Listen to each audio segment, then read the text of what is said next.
sorry.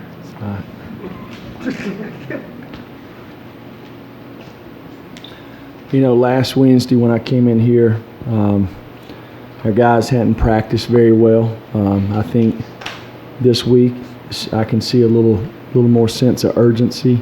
Our guys are taking things a little better from the meetings to the practice field and from period to period. We've got to finish. Right there at the end of the practice, had a couple of things that we've been working on. We've done really well, and then at the end of practice, didn't do it as well. So, got to learn to sustain.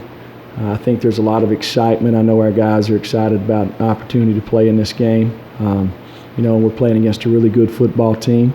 It's very well coached. On offense, the quarterback, he can throw it a long ways, probably as far as any quarterback I've seen in a while. Got really good wide receivers. They're big up front, good backs. Defensively, they create negative plays. They're good at all three levels. They make you earn it. And on special teams, Swain's probably leading the country in punt returns. I mean, guy's dynamic. I think he's averaging 25 yards a return. I don't know where that is, but that's a whole lot. So speed on special teams, and then Coach Mullen's teams are always very well coached. They're physical, they're tough. So we'll have a big challenge for us, but we're looking forward to it. Austin and Vince, Pastor.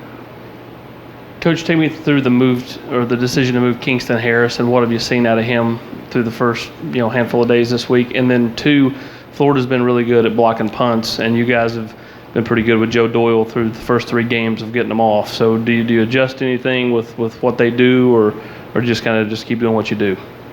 Well, I think first thing with Kingston, as far as depth at offensive line, guys that are ready to compete and play in the SEC. When we lose Brandon, that was a big part. We really thought Kingston was doing well at defensive line, but when you look at our defensive lineman, he's probably the one guy that could make a transition and be able to help us just to create some depth.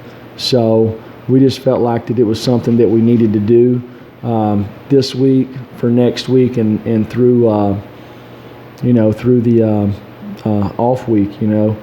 Last year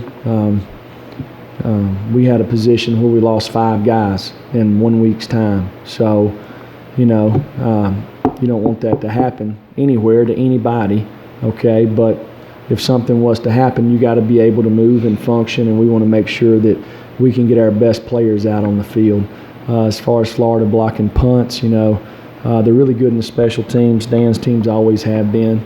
They're very creative in all phases. So, they'll block punts, they'll fake punts. They're good in return game. They got good athletes, got good scheme on the punt team, kickoff cover and kickoff return. So we've got to do a good job, and we got to find a way to create an edge in the kicking game. Coach, 2 things. One, I know there's always competition at every position. Have you repped any other guys at punt return, and what's that competition like? And then also with the familiarity that you and your staff have for some of Florida's coaches, and then vice versa, Coach Sunseri, Coach Rump, how do you handle them knowing some inside stuff about you and you knowing some stuff about them? How do you manage that as a head coach?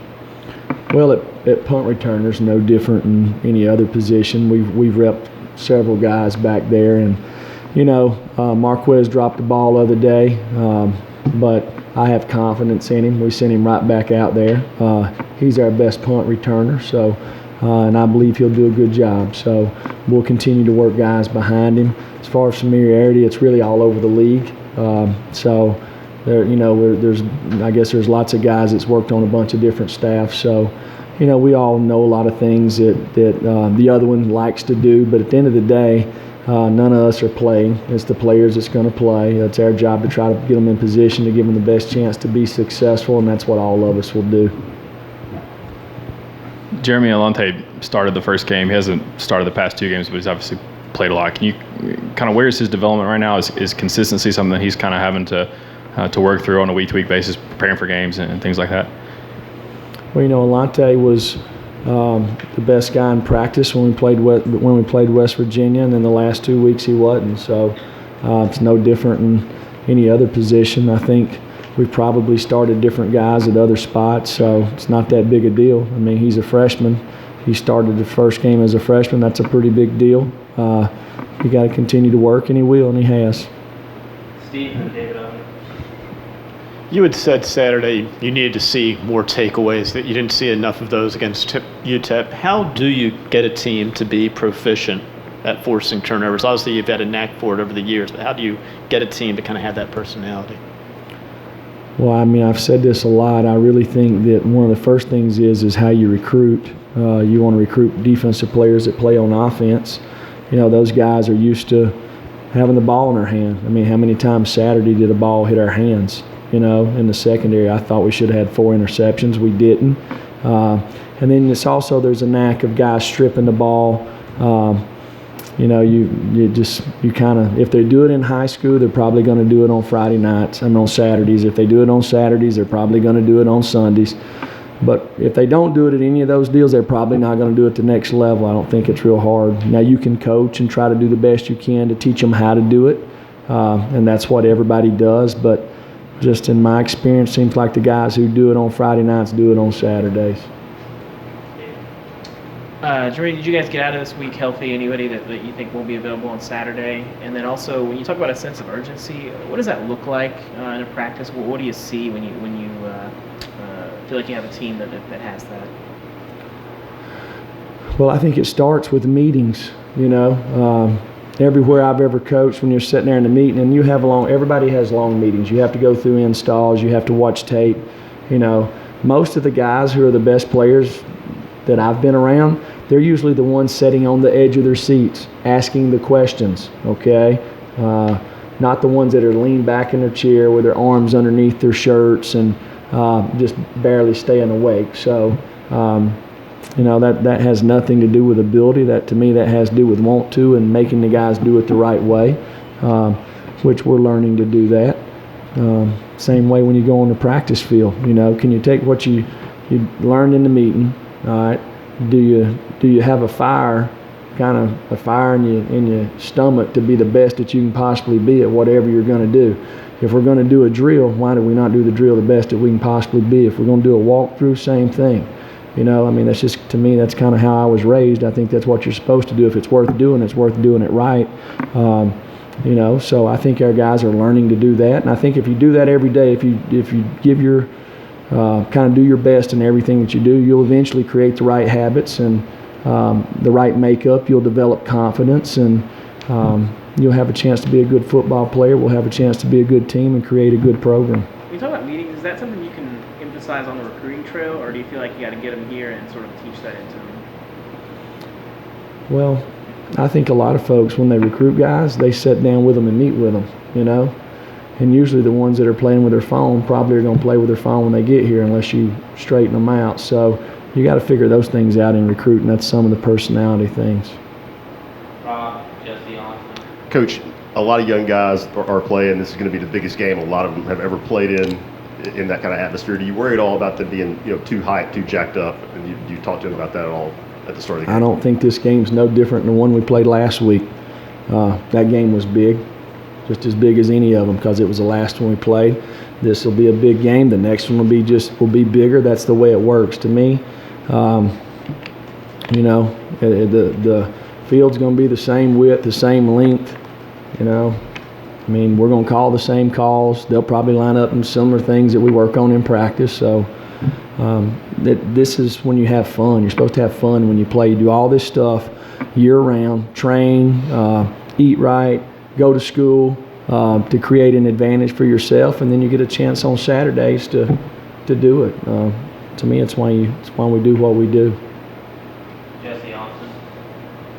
With Tailback, you guys rotated 4 tailbacks for the last week. Is that something you envision to do kind of the rest of the season, or do you think as you guys enter SEC play, that rotation may get shortened a bit, just depending on, you know, who's the best back that day?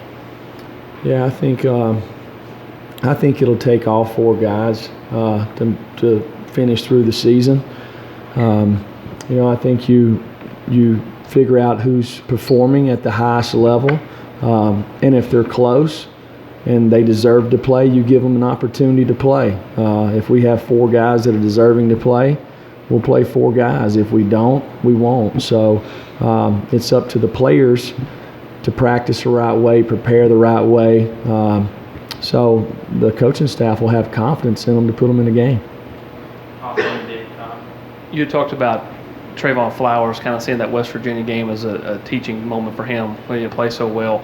What have you seen out of him the last couple of weeks, and what have you seen out of him this week on the practice field to make you believe he can maybe help you this Saturday? Well, Trayvon has really good ball skills. He has the best ball skills on the team. He's very instinctive. He's got good toughness.